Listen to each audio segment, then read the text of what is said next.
YouTube, and welcome back to Useapalooza with me, the Inconsistent Crafter. And today we're going to be working with some pup.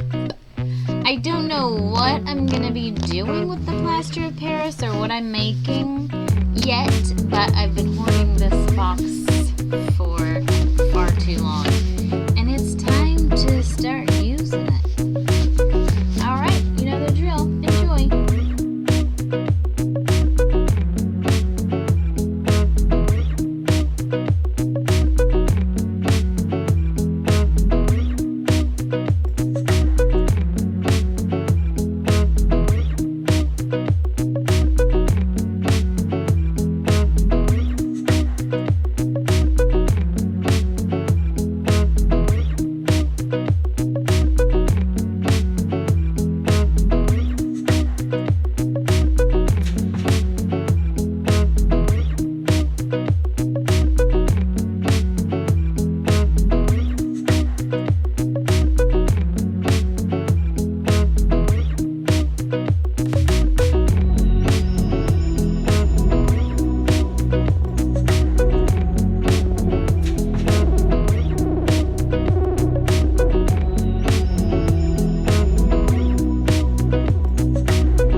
done. This one you can't even tell it's been sprayed with glow in the dark spray paint that it has. And then this one you can tell it's blue. It is running out soon. But I will try to take a picture of them so you can see what they look like glowing. I still need to attach something to the top. So maybe I should do that real quick.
Okay, so I can't believe I actually finished everything. Well, I'm not sure if I'm actually finished, but I'm finished enough to end this.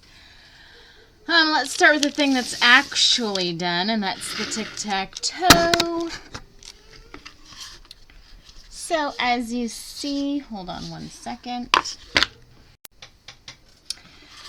So as you see, it is stars and X's, and I did the edges in silver. Let me see if I can get it better.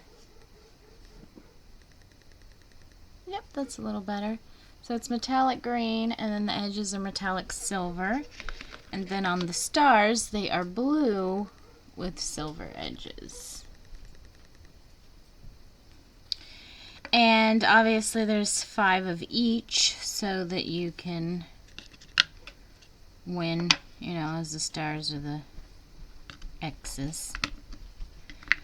So I don't know if I'm listing this or not, or just keeping it. This plaster is not as sturdy as I would like, so I'm a little worried about shipping something like that. So for now it'll just stay here. And then this, oh, and that was all done with the plaster of Paris, of course, and then I painted it. I waited about 2 days for it to dry. And then I did gesso all of the pieces first, as you saw, because it says it helps to stop absorbing the moisture, so that when you paint it, it doesn't just like get sucked right in, which I think is kind of what happened a little bit on some of these pieces if you look at them sideways. Okay, and then, so we got this cat that I did, and I know its face is kind of stupid, but I wanted to do like a Cheshire cat smile, so the smile does glow in the dark, and so do the eyes, but I'm not sure if that's done or not. I did paint the edges fluorescent orange. And then I did a bat, and these were done with the cookie cutters, just regular metal cookie cutters. And then I did a ghost, and I painted the edges on that one black. And then we have all these little penguins. So let me do the 3 different ones of penguins. And as you notice, their eye colors are different as well. So there's 2 different kinds of the penguins. I still need to seal these, but I had to get this video done because it's my last one and it has to go out tonight, so I needed to get it done. This, I think, is my favorite. This is the brain. I wish it would focus better. Clearly I'm going to have to do pictures at the end again. But, yeah, this was made from ice cube tray, like a silicone ice cube. And I just love it so much. But yeah, that's it. I made it. I made it through the whole thing. Useapalooza, 31 days. Yeah, so if you took this journey with me, thank you. If you're new, you can watch all my videos. They're all up. I even made a playlist for just the Useapaloozas. Anyway, thanks for watching. This was a really fun project and very time-consuming and anxiety-ridden, especially at the end. But I made it. I did it. 31 days. I hope I have inspired you guys to, you know, to get out there and do some crafting. I made these earrings too, but don't look at my messy mess. Anyway, thanks for watching this episode of Useapalooza and the whole thing of Useapalooza. We are now done. I will still be doing crafting videos, but I won't be doing them every day. So yeah, come join me. I'm on Instagram, theinconsistentcrafter. My Etsy store is just Inconsistent Crafter, one word, capital I, capital C. And that's it. Have a great day, and I'll see you in the next video.